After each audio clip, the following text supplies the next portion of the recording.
Nếu anh còn cái này không là cảm ơn anh nha.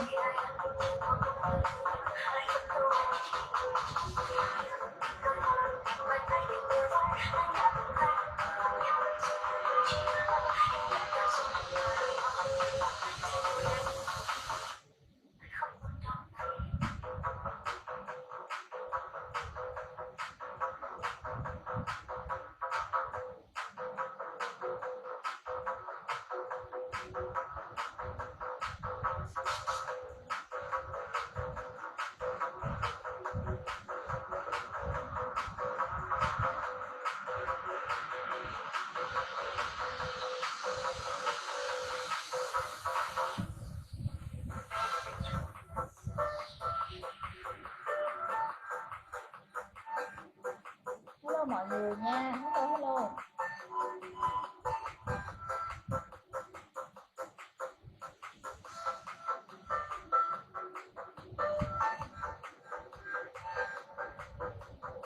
Ok, follow lại nè. Cảm ơn anh trai nha.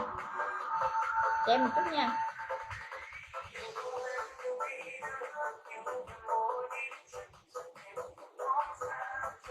Ok, follow 2 triệu.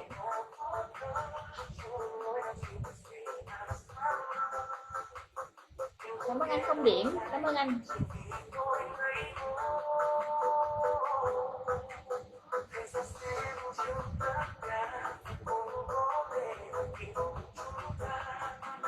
Anh trai hả? Thôi anh gái đi ha. Không anh trai thì anh gái nha. Chào mọi người nha. Giúp em 2 sao nha, được không?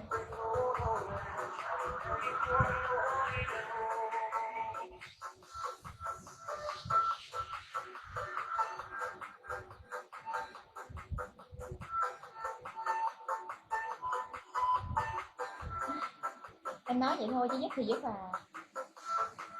Nói vậy thôi chứ giúp thì giúp à.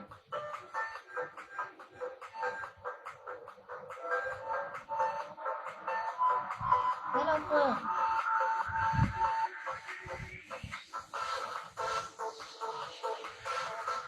Không giúp được, dạ không giúp được thì thôi, không sao hết.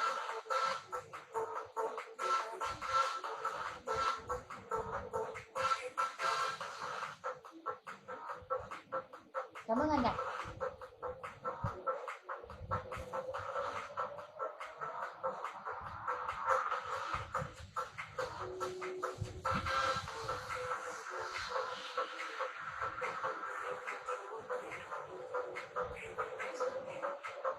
Cảm ơn Hà.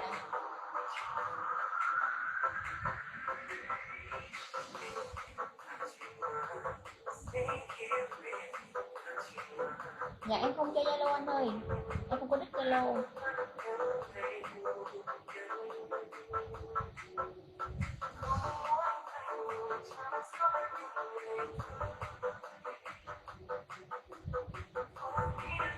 Hello anh Nhiều, hello anh.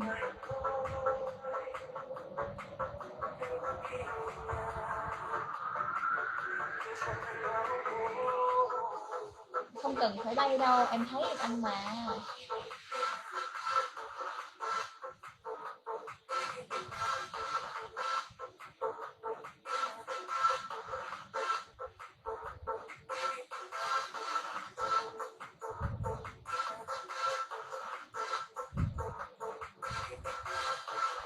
Hello.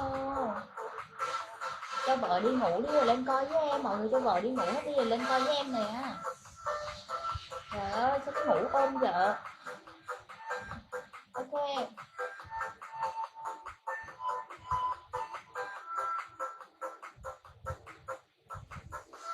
Không ai giúp lên 2 sao luôn á ơi. Mỗi người một chút là được rồi nè. Chưa có vợ hả? Ok, chưa có vợ thì vô đây được, mà có vợ thì ấp giờ ngủ đi cái đã rồi vô đây coi nha. Thank you Ren. Ở xa không biết tên gì nữa. Dragon, con rồng. Cảm ơn anh Phúc.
hello anh Tóc kìa, Phi hello anh Tóc kìa.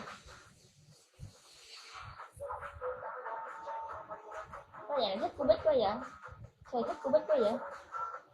Mọi người lên bài giúp em nha.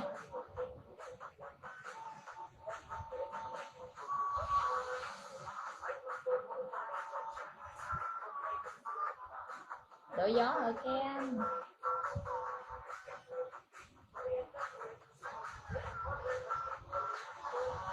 Mọi người có nghe nhạc không? Có nghe nhạc không?